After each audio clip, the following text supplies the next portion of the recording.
আল্লাহর কাছে ক্ষমা চাওয়ার নকল উপায় তোতা পাখির মতো আস্তাগফিরুল্লাহ আস্তাগফিরুল্লাহ আস্তাগফিরুল্লাহ আওড়ানো।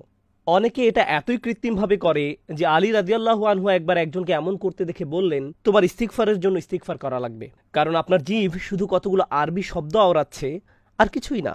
আল্লাহর কাছে সত্যিকারের ক্ষমা চাইতে আমাদেরকে বাধা দেয় একটা জিনিস, নিরাশা। কিছু মানুষ ধরেই নিয়েছে যে আমি অনেক খারাপ কাজ করেছি, আল্লাহ আমাকে খুব একটা পছন্দ করেন না।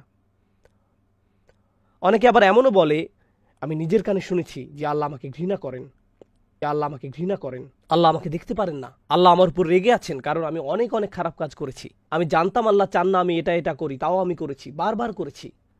তাই ভালো মানুষের লিস্ট থেকে আল্লাহ আমার নাম কেটে দিয়েছেন। আমার প্রার্থনার কোনো মূল্য নেই। এবং যখন কেউ এরকম বিশ্বাস পোষণ করে তখন সে অন্যদের কি বলে জানেন? আমি খুব খারাপ মানুষ, আপনি কি আমার জন্য দোয়া করতে পারবেন? কারণ আমার তো লিস্টে নাম নেই, আপনার নিশ্চয়ই আছে, তাই আপনি আমার হয়ে দোয়া করুন। আল্লাহ অন্তত আপনার কথা শুনবেন, তার সাথে আপনার ভালো সম্পর্ক, হয়তো এটাই আমার একমাত্র সুযোগ, কারণ আল্লাহ আমার নিজের দোয়া কখনোই শুনবেন না।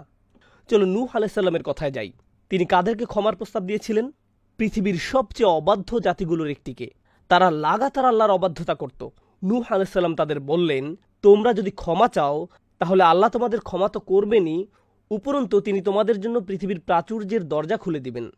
মানে আপনি নিজের ব্যাপারে নিরাশ হতে পারেন না, আপনি নিজেকে বলতে পারেন না আমি খুব বেশি নিচে চলে গেছি, ক্ষমা প্রার্থনা করা আমাকে মানায় না। অন্যরা হয়তো পারে, কিন্তু আমার ক্ষমার দিন শেষ, আমি আশার অতীত। মা আমার জন্য দোয়া করলেও করতে পারে, অথবা অমুক ভালো লোক আমার জন্য দোয়া করতে পারেন। আর এখানেই শয়তান এসে জুড়ে বসে, মানুষের হতাশার সুযোগ নিয়ে সে আরও খারাপ জিনিসের দরজা খুলে দেয়। সেটা কি জানেন? শিরক।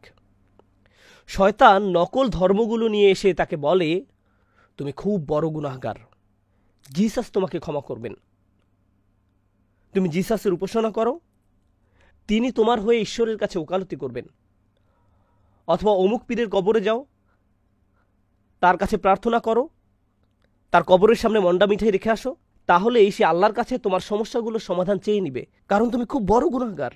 তুমি সরাসরি আল্লাহর কাছে চাইতে পারো না, কিন্তু পীর সাহেব আল্লাহর কাছে সম্মানীয়, তাই তার মাধ্যমে আল্লাহর কাছে পৌঁছাতে পারবে। এভাবে শিরকের দরজা খুলে যায়। ঈমান এবং তাওহীদের মূল তাৎপর্য হলো আল্লাহর সাথে আমাদের সরাসরি সম্পর্ক। এটাই লা ইলাহা ইল্লাল্লাহ এর অর্থ।